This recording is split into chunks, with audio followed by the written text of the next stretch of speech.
বন্ধুরা দেখো, আমি নদীর গলদা চিংড়ি ভুনা করব।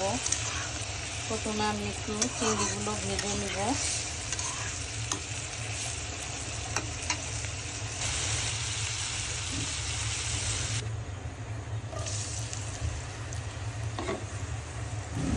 পেঁয়াজের সাথে সাথে আমি টমেটোগুলো ভেজে নিব।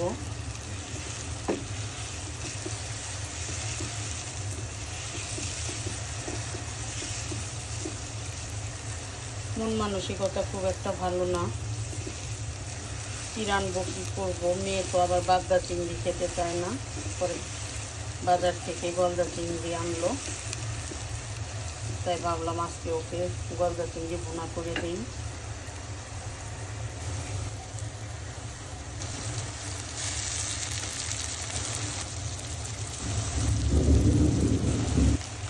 একটু পানি দিয়ে দিব।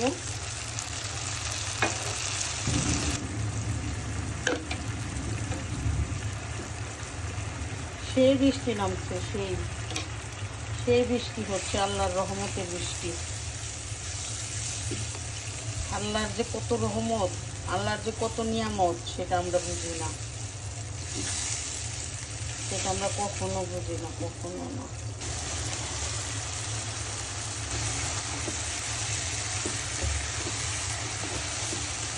এখন আবার তাড়াতাড়ি করে রান্না করে হাসপাতালে যাব। আজকে থেকে আমার শ্বশুরকে থেরাপি দেওয়া শুরু হচ্ছে।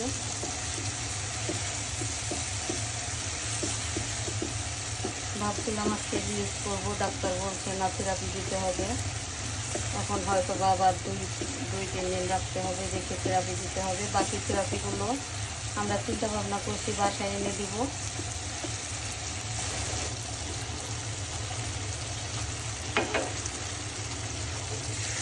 পৃথিবীর মানুষগুলা এমন, মানে এই পৃথিবীতে আসলে কারো কেউ না। তো আমরা যে ভাবি এই আমার, সেই আমার, মানে কি আর বলবো। তো এইটাই আমি ভাবি যে পৃথিবীতে কেউ কারো না। তো কারো মন পাওয়ার মতো এই দুনিয়াটা না, এই আর কি। নিজেরটা নিজেরই ভাবতে হবে।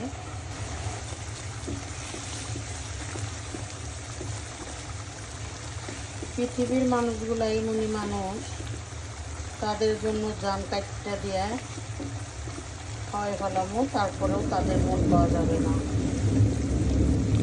মানে সে যেই হোক, আমার কাছেরই হোক, আমার আত্মীয় হোক, যেই হোক, একটু যে কারো মন পাবেন না। আসলে আমরা মানুষই এরকম, মানে হাজার করলেও মন পাওয়া যায় না। তারপরেও করবো, তারপরেও করতে হবে।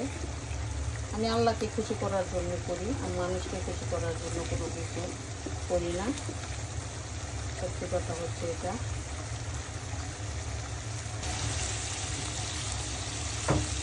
কাঁচামরিচগুলো পরে দিয়ে দিলাম,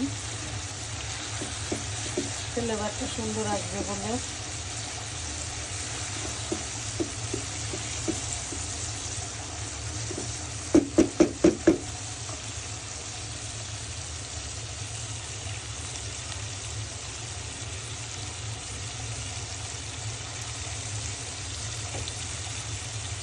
এই তো বন্ধুরা দেখো, ফাইনালি আমার চিংড়ি মাছ ভুনা কমপ্লিট। তো এই রেসিপিটা কেমন হলো আমাকে একটু অবশ্যই লাইক কমেন্ট শেয়ার করবা।